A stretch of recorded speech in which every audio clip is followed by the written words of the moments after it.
एक बार फिर पाक के नापाक इरादे सामने आए हैं, जहां पर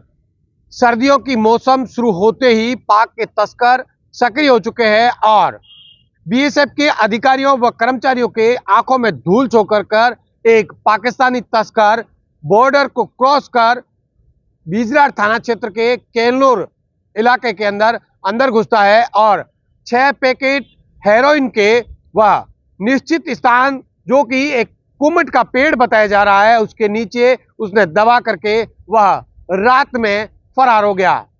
हालांकि इसका इनपुट बीएसएफ की जी ब्रांच को पहले से ही था। दूसरे दिन सुबह जब खुर्रा चेक किया गया तो उसके बाद में इस बात की भनक लगी कि कोई बॉर्डर क्रॉस कर भारत की सीमा में प्रवेश कर गया है। उसके बाद में खुर्रा चेकिंग के दौरान सर्च ऑपरेशन चलाया गया, जिसके बाद में बीएसएफ के अधिकारियों को भी इसकी सूचना दी गई और बीएसएफ के डीआईजी जो है उस सहित आला अधिकारी मौके पर पहुंचे और खुर्रा चेकिंग और सर्च ऑपरेशन के दौरान जब एक कुमट के पेड़ के नीचे मिट्टी ताजा खोदी हुई दिखी गई तो उसके बाद में उसकी तलाशी ली गई और जब उसको खोदा गया तो अंदर 6 पैकेट मिले, जिसमें व्हाइट कलर का पाउडर था, जो संभवतः बीएसएफ को लगा कि यह हेरोइन है। उसके बाद में उसको जब्त कर पुलिस ने,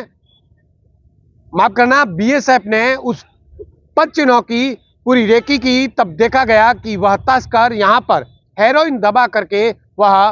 वापस पाकिस्तान की तरफ जा चुका था। हालांकि अब बीएसएफ इस मामले की जांच में जुटी हुई है कि यह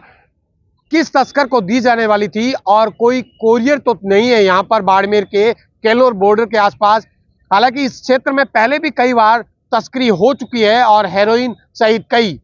मादक पदार्थ यहां से पार हो चुके हैं और कई बार यहां पर कार्रवाई करते हुए एक बार तस्कर को भी बीएसएफ ने गोलियों से भून दिया था। लेकिन अब बीएसएफ ने एनसीबी को, नारकोटिक विभाग जो है, उसको सूचना दी है और एनसीबी ने मौके पर पहुंच इस मामले में पड़ताल शुरू कर दी है। तो वहीं बीएसएफ ने यह पूरा मामला जो हेरोइन थी वह एनसीबी के हवाले कर दी है।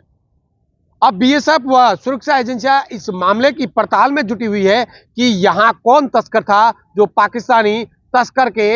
संपर्क में था और यह सप्लाई कहां दी जानी थी। पुलिस को इस मामले से दूर रखा गया है। हालांकि बीएसएफ संभवतः जांच एजेंसी के रूप में अब तक पुलिस ही पूरे मामले की जांच करती है, लेकिन इस बार पहली बार हुआ है कि बीएसएफ ने जो नारकोटिक विभाग है एनसीबी, उसको इसकी सूचना दी और उन्होंने उसके माध्यम से इस पूरे मामले को जांच के लिए रखा है। अब बीएसएफ के अधिकारी, जांच एजेंसियां इस मामले की अब जांच में जुटी हुई है कि आखिर वह तस्कर कौन है। और एक इस तरीके की भी सूचनाएं निकल करके सामने आ रही है कि कोई मोटरसाइकिल सवार था जो इसको लेने के लिए भी फिराक में था।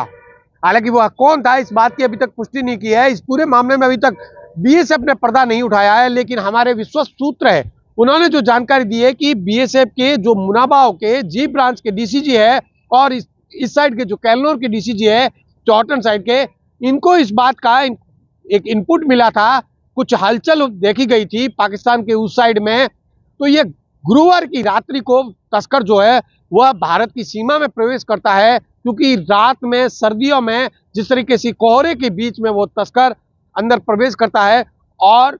जो पैकेट थे 6 हेरोइन के, उसको दबा करके वह वापिस पाकिस्तान लौट गया है। अब जांच एजेंसियों के लिए सबसे बड़ी चुनौती यह है कि वह तस्कर कौन था और भारत में उनके गुर्गे कौन हैं जो भारत के युवाओं के अंदर नशे की लत और युवाओं को कमजोर करने में जुटे हुए हैं। हालांकि इस पूरे मामले में अब पुलिस भी हरकत में आ चुकी है और पुलिस ने भी पैरेलल इसकी जांच शुरू कर दी है। लेकिन इस पूरे मामले का पर्दा तभी हटेगा जब बीएसएफ इस पूरे मामले में प्रेस नोट रिलीज करेगी और जानकारी देगी। लेकिन मोटा मोटी जो जानकारी निकल करके सामने आई है, इस 6 पैकेट में करीब 20 करोड़ से अधिक की जो हेरोइन है वह बीएसएफ ने जब्त करने में कामयाबी हासिल की है और तस्करों के मंसूबों पर पानी फेर दिया है।